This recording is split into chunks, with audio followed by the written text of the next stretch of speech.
get some analysis now and cross back to Washington, D.C. and speak to William Lawrence. He's a professor of political science and international affairs at American University. Professor, it's great to see you.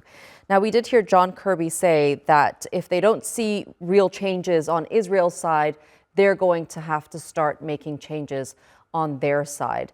Following that latest conversation between Biden and Netanyahu, will Israel comply? And if not, what would the U.S.'s response look like?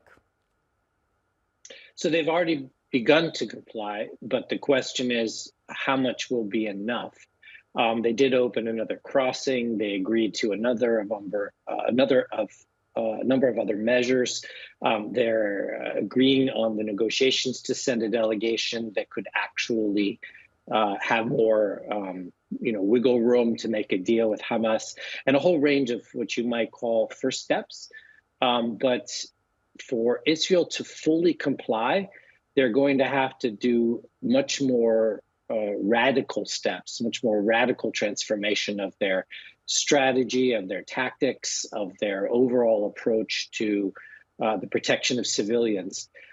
Today was probably the most important day of diplomacy around Gaza since the UN resolution, and certainly since the ceasefire in November and the ICJ decision. Today was the day where the U.S. began to break publicly and privately and in a very extreme way that we hadn't seen before. Israeli-U.S. relations are at their lowest point in my lifetime, and certainly the relationship between Netanyahu and Biden. Mm-hmm. And so we will see changes. The question is, will they be enough to save enough lives quickly enough? Or will the U.S. have to start putting measures in place to force Israel in an even more egregious manner than usually happens within that relationship? Don't forget, in 2008, 2014, and 12, 14, 21, it was the U.S. that stopped the war in November for a week. It was the U.S. that forced Israel. Unfortunately, in this conflict, the U.S. has been trying to persuade Israel of the best ways forward rather than force Israel, but we've reached to that point. Right. They've been trying to persuade them, but they've also been sending them a lot of military aid, including one that's currently in the works. We are hearing of reports that another arms shipment is currently underway that's worth billions of dollars. As you mentioned, Biden has been under a lot of pressure, both from the public in the United States and from across the world, really. Do you think that he'll go through with this shipment while all of this is still in the works? Unfortunately, yes, but we have to go a little bit into the details of how the arms is done. So as Kirby said today, for the first time, we hadn't heard this before, all of the weapons the U.S. has been promising Israel and delivering Israel in this conflict were arranged prior to October 7th, except in the first 2 months of the conflict, the U.S. did rush weapons that weren't, let's say, in the agreements between the two countries.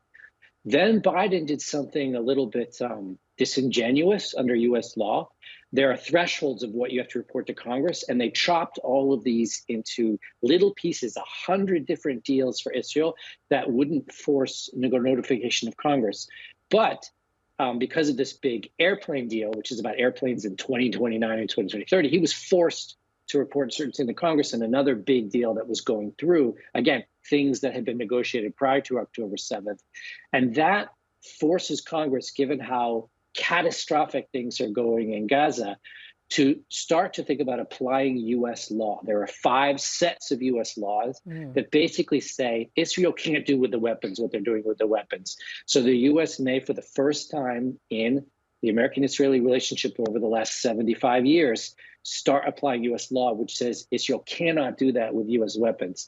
And that's what we're beginning to see a glimpse of when the U.S. is saying, but, by any means, we can take any actions. Kamala Harris referred to this a couple of weeks ago. It became more concrete today. Right. And there's an appetite now in Congress to start to apply U.S. law from which Israel's been exempted for decades.